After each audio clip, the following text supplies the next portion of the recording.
Hi everyone! Welcome again to my channel. And today's video guys ay nakapagtanim na rin ako dito sa wakas. Ayan, mayroon na mga tanim dyan sa loob. So ito yung una kong ginawa bago ko ginawa yung aking mini greenhouse. So yung nakaraan kong video nga pala ay sinabi ko na bibili ako ng bagong plastic dito. Ayan. So, hindi ako natuloy kasi naisip ko yung gamitin ko na lang dito ay yung mga ginamit ko sa aking lumang mini greenhouse. Tapos yung aking mini greenhouse ay papalitan ko ng bagong plastic. So, yung mga luma ay dito ko gamitin sa mga ganito. Tapos sa mga patungan ko, ayun, para naman hindi masayang. So, ayan yung hitsura. Nilagyan ko muna siya ng pansamantala nito. Maikli lang to siya, hindi siya nakaabot dun sa dulo. So maikli lang to siya.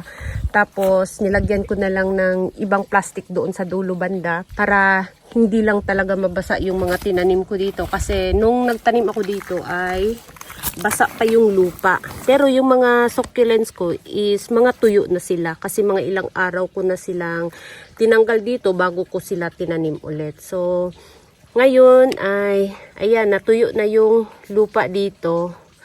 Pagkatapos ko kasi itong ginawa, kinagabihan is mayroong ulan. So, kailangan ko siyang takpan para hindi sila mabasa. So, tanggalin muna natin. Ayan, ang ganda ng sedum. Ayan, mga sedum yan guys. Ang ganda, diba? Ayan, green na green. So, tanggalin muna natin. Ayan. So, kapag mayroon na siyang plastic, hindi mo na siya kailangan tanggalin pati yung plastic. Iangat ko na lang tong ano. Ayan, angat-angat na lang siya guys. Ayan, ganyan lang guys. O, ayan, diba? Mas mabilis, mas madali. Ayan. Ayan, bukas-bukas lang. Diba? Mas madali siya. Iangat mo lang tong ano nila, bahay nila. Hindi mo na kailangang alisin pa yung plastic. Ayan, ganyan lang kadali.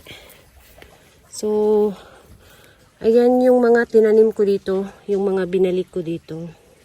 Ayan, pinaghiwalay ko na to aking nagplaster na mira. Yung isa na nandito sa gitna, nilagay ko dito. Ayan, nandito siya banda. Tapos, naglagay ako ng ghosty kasi maganda si ghosty. Ayan, di ba ang ganda ng kulay niya? Si ghosty. At ang ating mira. Tapos yung mga brooms dyan ay tinanggal ko at nilagay ko dito sa likod. Yan, nandito yung brooms. Dito ko na siya nilagay. Yan.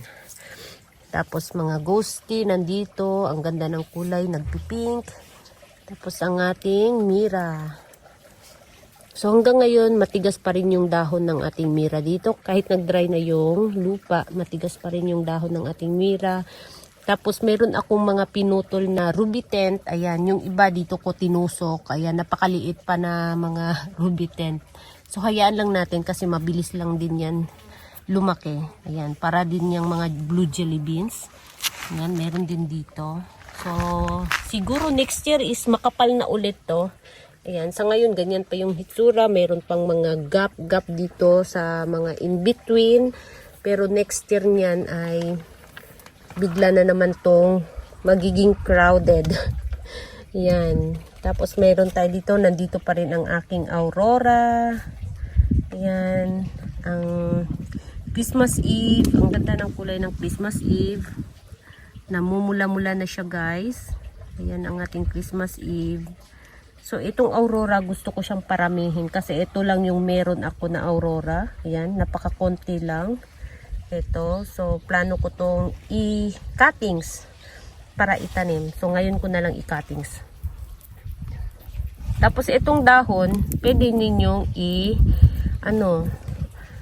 i-propagate. Ayan. Ngayon na tayo habang naalala ko kasi mamaya makalimutan ko na naman ulit. Tapos itong stem niya guys, hayaan nyo lang yan kasi magkakaroon ulit yan ng bagong baby. Tingnan niyo, meron dito, ayan oh. Meron dyan. Meron din dito, ayan oh. So ito is dalhin ko to sa bukid para itanim sa pot. Ayan. So dagdagan natin ng konti. Isa pa.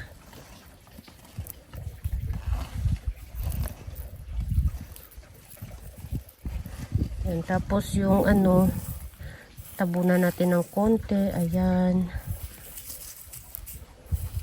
Yung natanggal na dahon. So, kusa na lang yung mag-ano guys. Yan, magkaroon ng baby. Kasi ito din is mga ano din to, mga dahon na nilagay ko lang din dito. Nagkusa na lang din siyang tumubo. Ayan, meron tayong 4 na pwede nating itanim sa pot. Ayan. Tapos, eto, meron tayo ditong Leticia. Ayan. So, ito nga pala, hinukay ko talaga guys kasi yung bahay ng daga, nagsimula dito, hanggang dito, gumapang dito, tapos dito sa ilalim, hanggang dyan sa dulo, hanggang dun sa dulo. Yung may bronze ulit, ayan. Hanggang dyan yung, ano nila, yung butas. Ayan, yung tunnel nila. So, ayan, hinukay ko na lang lahat. Ayan, para wala na silang butas sa ilalim. Pinaghuhukay ko. Tapos ito, yan, si Mira ulit. Meron tayo dito. Paborito kong si California Sunset. Ayan. Tapos naglagay ako dito ng Ronyoni Eye. Ayan ang aking Onslow. So sana next year is magkaroon siya ng baby. Kasi mabilis lang din tong mag-cluster ang Onslow. Ayan. So tingnan natin next year kung ano yung hitsura niya. Tapos meron tayo dito. Ayan, nandyan na yung aking Marcos. Kasi ito si Marcos ay nandito sa likod. Dito siya galing.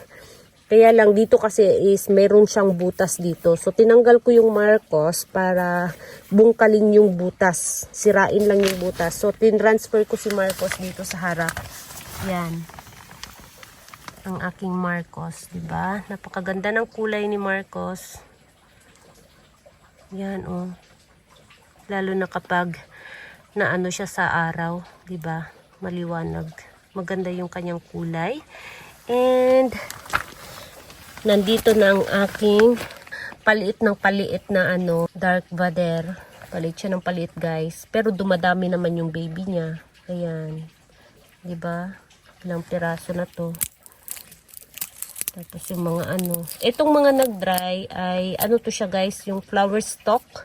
Katulad nito, ayan oh, nag-dry na yung flower stalk niya. Meron ulit tayo ditong Marcos, ayan.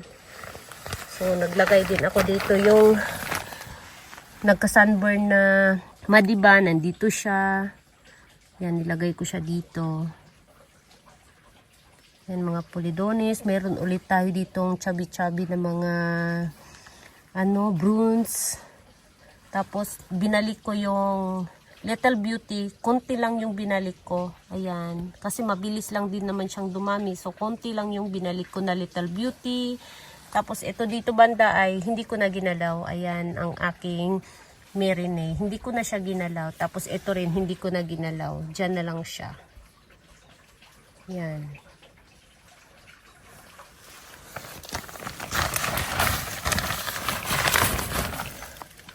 Tapos, ito rin. Ito siya galing dito banda. Inurong ko lang siya dito sa likod banda para hindi siya maipit sa kahoy. So, dito ko siya nilipat. Yan ang aking mga Purple Delight. Maganda yung kulay ni Purple Delight. Talagang purple siya. Maganda talaga siya, guys. Ayan, oh. Diba? Tapos si Harry Watson. Ayan ang aking Harry Watson. Dumadami na sila, guys. Nag-start lang ako sa 2 puno. Ayan. Marami-rami na. Tapos yung Harry Watson ko na isa doon sa ano, planter pipe ay napakalaki. So, ayan. Mabilis lang siyang dumami. At gumaganda din pala yung kulay niya, guys. O nagpipink din pala siya.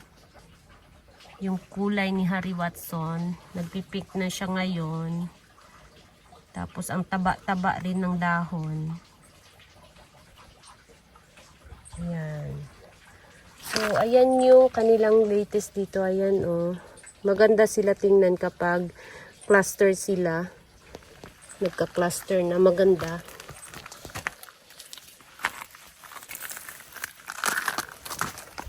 Tapos, ito si Apos. Nandito na siya sa harap. Nilipat ko na siya sa harap. Ayan, nasira pa yung dahon. Tapos yung dalawang baby niya dati is nakaharap dito sa likod. So nilagay ko na sa harapan yung baby. Nandyan na sila. Dati kasi yung dalawang baby nandito siya nakaharap.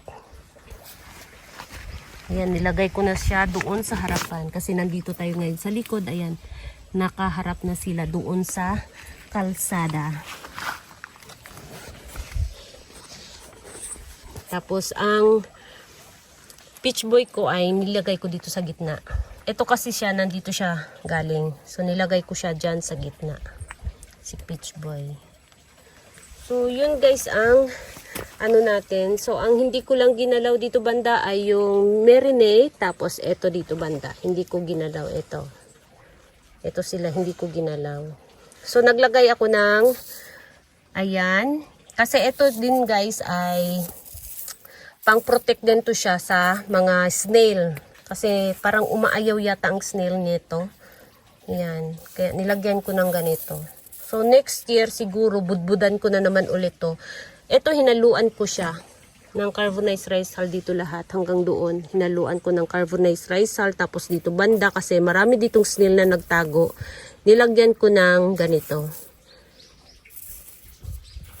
Yan. Umaayaw din kasi ang snail nito guys. Kaya maganda siya ilagay sa mga tanim. So, yun lang guys ang latest update dito banda. Yan, yung ating mga tanim dito. Thank you so much for watching and please don't forget to subscribe and like to my channel. Sa hindi pa nakapag-subscribe, please subscribe my channel at i-click nyo na rin ang bell button para ma-update kayo pag nag-upload ako ng bagong video. Thank you so much for watching and see you on my next video. Bye-bye. So, ganito lang din ang tanggal. Yan, pagbalik, ganyan lang. Diba? Mabilis na. Oh. Tapos na. No hassle. Bye-bye.